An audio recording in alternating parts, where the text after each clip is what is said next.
Your title buys you authority, but it doesn't buy you trust. Welcome back to the channel. Let's talk about the leadership lie. I want to start with a distinction here between positional power versus earned influence. Positional power is quite simply the power of the position that you hold. So if you are senior level management, CEO, whatever, um, that position by default has a certain level of influence and power that it holds.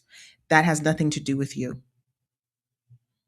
Okay. A ham sandwich could be sitting in that position and it would have power just because of that particular position.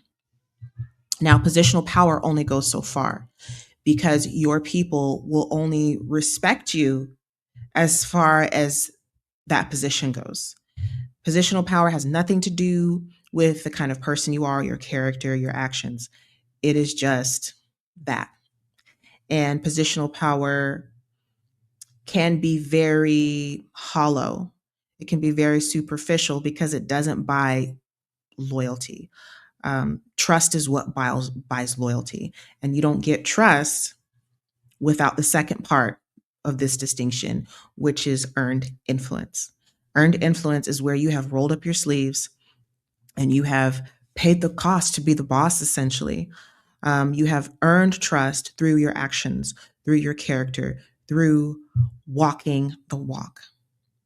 And this is a really interesting distinction to make in 2026 because we are seeing so many things globally that let us know the leadership lie is alive and well, if you will. There are a lot of examples daily of people in positions of power that it's just exactly that. The position is what holds the power. That is what makes people respect the position, but not necessarily the person. And as we've seen, it creates um, complications and different dynamics within society as a whole. So, talking about this leadership lie goes beyond just the workplace, goes beyond your organization, goes beyond your business. We are talking about social implications here with positional power versus influence. Which one goes farther? Earned influence every single time. Earned influence is more sustainable long term, not only for you as a leader, but also for your organization. Because as I said a few moments ago, that is what buys trust and loyalty is your people seeing that you are setting the example, that you are showing them the way through your actions, through your deeds, through potent decision making. That is what leadership is, not just sitting in the chair and saying, everybody listen to me. And that leads me to the next piece that I wanted to discuss here, which is performance, the fakery.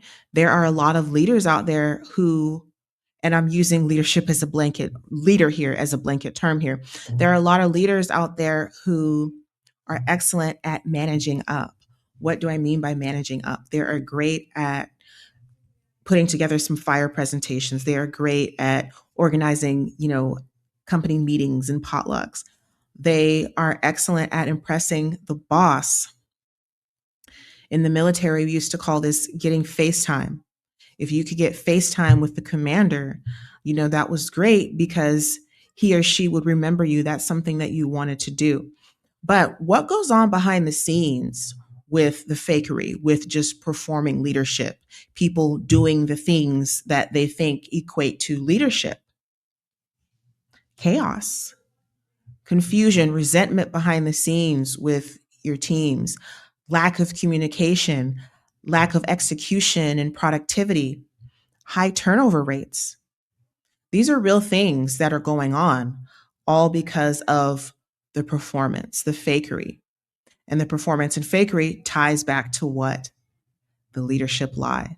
The lie that you can just put on a suit, you can just hold that position, and automatically you're a leader and you don't really have to do anything else. Now, what's the cost of this fakery, this performative leadership? Well, the teams disengage and their output is going to be minimum. They're going to do just enough to get by. Why? Because there's no loyalty. There is no buy in to the organization. There is no buy in to the vision. Why would there be? This is often forgotten that leadership starts at the top. That is how you build a culture in your organization where everyone has buy in, where they want to show up, where they want to do the work, where they see that whatever their job is, it's part of the bigger picture. And that is not achievable if the leadership is not earned through influence starting at the top. So your teams will disengage. As I said, they will do the minimum just to get by. They'll stop offering ideas, which is going to stifle innovation. And there will be survival, okay, where people are just clocking in, clocking out. There will be survival when it comes to this. And that's not something that you really want. There's a lot of talk these days about keeping quality people, first finding quality people and keeping them. Well, it starts with the culture you're building, with the leadership. That's the easiest part to overlook because it's the biggest one. It's easy to kind of nitpick at the day-to-day things going on. But when it comes to the leadership, it can make or break an organization. It can make or break the bottom dollar every single time. So you want to be mindful of that. And here's a question you want to ask yourself. If you lost your title tomorrow, would anyone still follow you? Would you still have that authority? Would you still be leading? Would anyone still listen to you? So, are you relying on your position to make you a leader? Or are you moving as a leader regardless of the position? And I'll leave you with this final thought. If your team only follows you because you sign their checks, you're not leading. Full stop. If this hit a nerve, subscribe. I drop leadership hot takes every single week.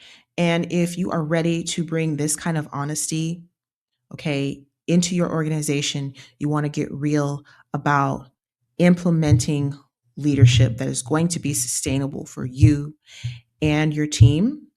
Link is in the description box to book a call with me and have that conversation. And until next time, peace.